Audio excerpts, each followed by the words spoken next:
آج کا جو ہمارا ٹاپک ہے جملہ اسمیہ اور جملہ فعلیہ کی تعریف اور ان کی تفصیل۔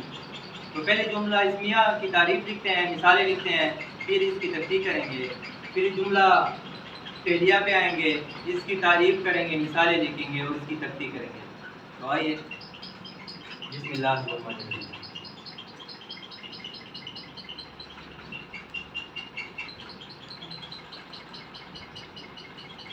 جملہ اسمیہ،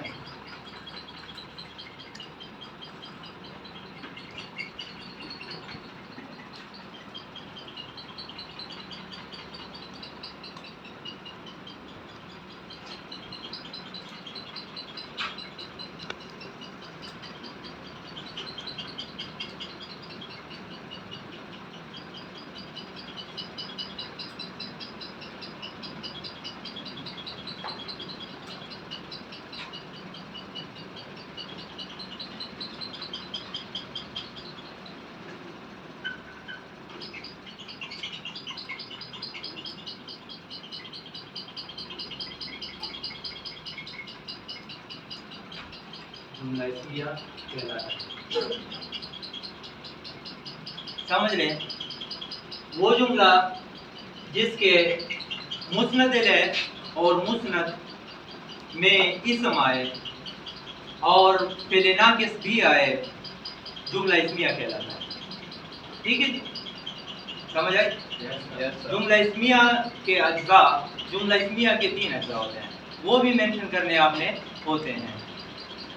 اب ہیڈنگ آئے گی اجزاء۔ جملہ اسمیہ کے 3 اجزاء ہیں۔ نمبر 1 مبتدا، نمبر 2 خبر، نمبر 3 فعل ناقص۔ اب مثالیں دے کر ہم اس کو سمجھ لیں گے کہ اس میں مبتدا کیا ہے، خبر کیا ہے اور فعل ناقص کیا ہے۔ ٹھیک ہے جی، مثالیں دیتے ہیں، 3 مثالیں دے دیں گے، پھر آگے جملہ فعلیہ کی طرف آئیں گے۔ علی ذہین ہے۔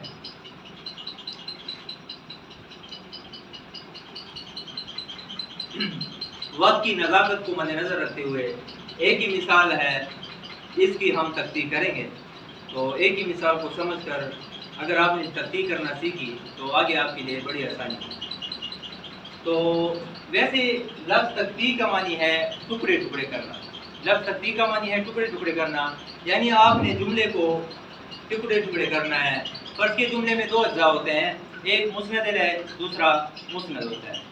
تو اس میں سے آپ نے جو ہے اس کو علیحدہ کرنا ہوتے ہیں۔ تو جیسا کہ آپ کو پتا ہے کہ یہ جملہ اسمیہ ہے۔ کیسے اسمیہ ہے؟ فرض کیا علی جو ہے وہ مسند الیہ ہے اور ذہین ہے مسند ہے۔ تعریف اس طرح ہے کہ وہ جملہ جس کے مسند الیہ میں اسم آتا ہے، علی اسم ہے، اب مسند میں بھی اسم آتا ہے، ذہین اس میں اسم ہے اور ہے اس میں فعل ناقص ہے۔ ٹھیک ہے، یہ تو اس کی تعریف مکمل ہو گئی یہاں پر۔ اب تفصیل کی بات اگر کریں گے، اگر اس میں گرامر بھی آتا ہے تو وہ بھی علیحدہ کرنا ہے، اگر گرامر نہیں آتا تو اس کے اجزاء، اس کے جو پارٹ ہیں، 3 اجزاء جو ہوتے ہیں وہ ڈھونڈنے ہیں۔ اب آپ سمجھ لیں کہ مبتدا کیا ہوتا ہے۔ جملہ اسمیہ کے فاعل کو مبتدا کہتے ہیں، جملہ اسمیہ کے فاعل کو مبتدا کہتے ہیں۔ اب اس میں علی جو ہے، علی مبتدا ہے۔ دوسرا ہے خبر، جیسا کہ نام سے ظاہر ہے کہ ہمیں خبر دے رہا ہے۔ ٹھیک ہے نا جی، تو آپ سمجھ لیں کہ خبر کی تعریف یہ ہے کہ جملہ اسمیہ میں جو صفت ہے، اس کو خبر کہتے ہیں۔ صفت کے معنی اسم صفت ہے۔ اسم صفت وہ ہے کہ وہ اسم جس میں کسی چیز کی صفت بیان کی جائے، اچھائی بیان کی جائے۔ اب یہاں پر علی کی جو ہے اچھائی کیا بیان ہوئی ہے؟ ذہین ہے۔ تو یہاں پر خبر ہمیں مل رہی ہے کہ علی کیا ہے؟ ذہین ہے۔ تو ذہین کیا ہو جائے گا؟ خبر ہو جائے گا۔ بورڈ کے پرچے میں یاد رہے کہ MCQs آتا ہے کہ جملہ اسمیہ کے فاعل کو کیا کہتے ہیں؟ تو آپ کا جواب ہوگا